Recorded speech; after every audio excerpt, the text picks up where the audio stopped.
안녕하세요. 멀리 사는 이야기 여러분. 오늘은 미등기 주택에 대해서 제 생각을 좀 얘기해 보려고 해요.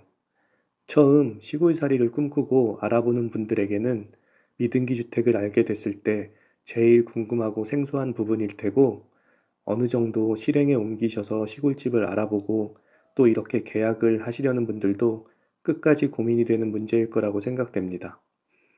오늘 제가 말씀드리려고 하는 건 미등기 주택이나 무허가 주택을 사도 되느냐, 아니면 말아야 되느냐, 또는 스스로 결정하기 쉽게 이렇게 설명을 드리려는 것보다도, 사실 저도 미등기 주택을 구매해서 리모델링해서 살고 있기 때문에 여러분 스스로 미등기 주택에 대해서 내가 왜 고민을 하고 있는지, 그 본질적인 거에 대해서 한번 생각해 보셨으면 좋겠어서, 이 부분이 어떻게 보면 건축법이라든지 또는 투자 대비 어떤 불안감이라든지 이런 부분보다도 시골살이를 꿈꿈에 있어서 더 생각해야 되는 부분이 아닌가 싶어서 본질적으로 한번 얘기를 해보려고 합니다.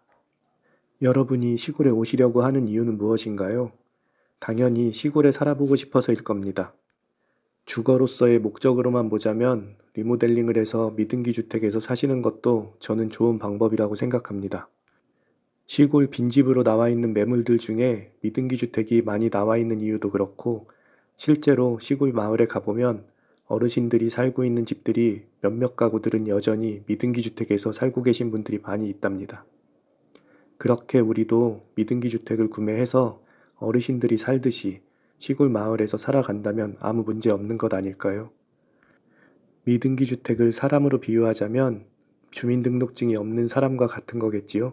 사람으로서 인정을 안 한다기보다는 어떤 법적인 테두리 안에서 보장받을 것을 보장받지 못하고 증명해야 하는 걸 증명하지 못하는 부분들이 더 클 것입니다.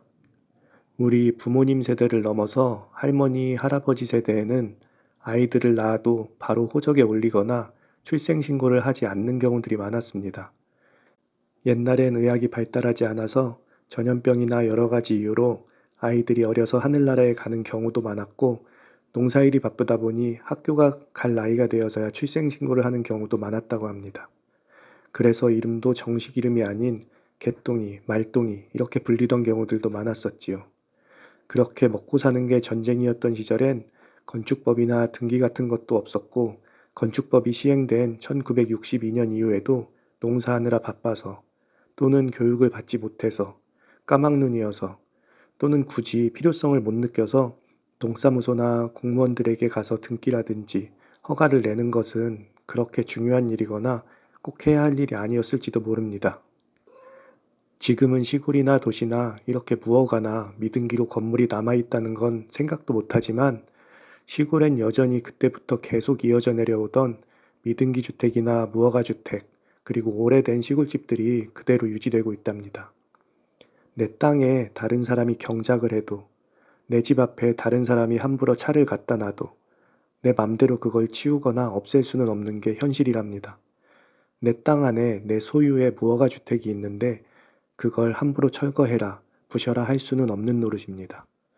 물론 시골집의 형태를 유지하면서 주거를 위한 리모델링을 해서 사시는 게 아닌 신축과도 가까운 구조 변경과 전반적인 공사가 이루어진다면 그건 문제가 다르겠지만요. 여기서 다시 한번 여러분들에게 말씀드리고 싶습니다. 시골에서의 삶이 단순한 나의 주거의 목적이라면 미등기 주택이라도 저는 크게 문제가 없어 보입니다. 하지만 여기서 미등기 주택이라도 매매할 때 주의하셔야 하거나 주의하셔야 하는 분들이 있습니다. 그것은 이 영상 마지막에 다시 말씀드리기로 하고요. 먼저 제가 미등기 주택을 구매하시는 분들한테 장점이라고 생각하는 것은, 일단 미등기 주택은 싸다는 것입니다.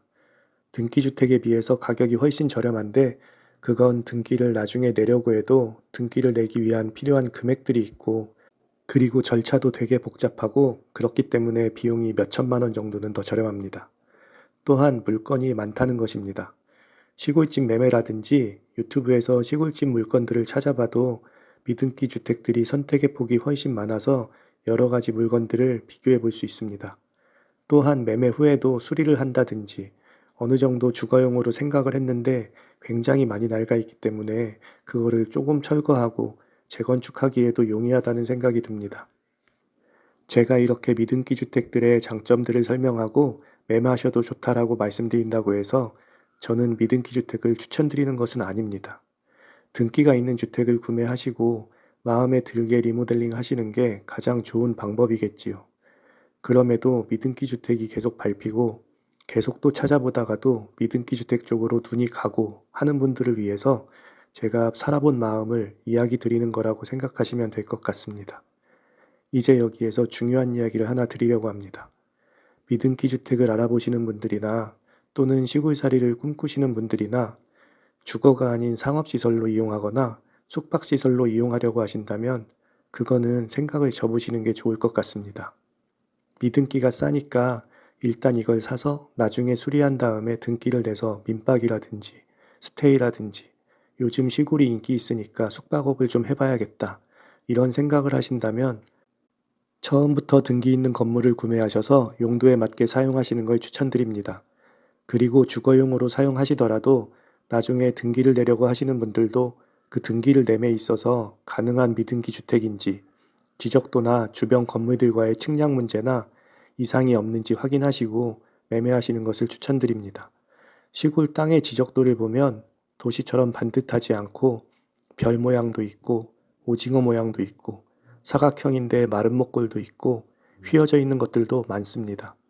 그런 각양각색의 땅 모양은 건물이 사각형으로 들어가 있어도 지붕 한 곳이 다른 사람의 땅에 넘어가 있다든지 담벼락이 다른 사람의 땅으로 걸쳐 있다든지 이런 일들이 많습니다. 미등기 주택 구매하셔서 나중에 등기를 낼 생각이시더라도 지적도상에 내 건물이 내 땅 안에 있는지와 없는지는 천차만별이랍니다.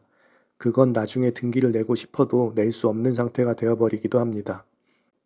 내가 본 마음에 드는 미등기 주택 물건이 내 지적도상 내에 내 건물이 들어와 있고 또는 약간 걸쳐 있더라도 주변에 있는 주택분들과의 이야기상 큰 문제가 없이 살 수 있다면 저는 미등기 주택을 구매해서 약간의 수리를 거쳐 시골살이를 해보는 것도 나쁘지 않다고 생각합니다.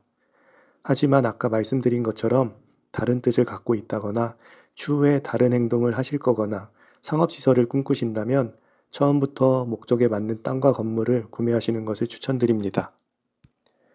저도 처음에 시골집을 알아보면서 미등기 주택이라는 것을 처음 알고 이걸 도대체 어떻게 이해해야 되나 여러 가지 검색도 해보고 찾아도 보고 했지만 그게 매매하는 데 큰 도움이 되지는 않았습니다. 언제 지어진 건물이 어떻고 어떻게 하면 등기를 낼 수 있고 등기를 내려면 얼마가 필요하고 어떤 경우에는 등기를 낼 수가 없고 이거를 사면 1가구 1주택에 들어가는지 이런 부분들을 나열하고 설명되어 있는데 도시에선 집이 투자라든지 가치의 수단인 것이 맞지만 이 시골 빈집을 제가 그런 수단으로 찾고 있었던 건 아닌 걸 알게 되었습니다. 제일 좋은 건 등기가 있는 내 맘에 드는 시골 빈집을 찾아내는 것입니다. 하지만 조금은 자금이 부족하고 또 시골 빈집에서 나만의 조용한 공간만을 원한다면 그런 주거 환경으로서 미등기 주택을 선택하는 것도 나쁘지 않은 방법이라고 생각합니다. 저희 마을엔 여전히 미등기 주택에 살고 있는 여러 어르신들이 있답니다. 물론 저도 있고요. 미등기 주택 관련된 법적인 문제나 궁금한 점은 부동산이라든지 관련 지자체 담당자한테 물어보시는 게 더 좋을 것 같고요.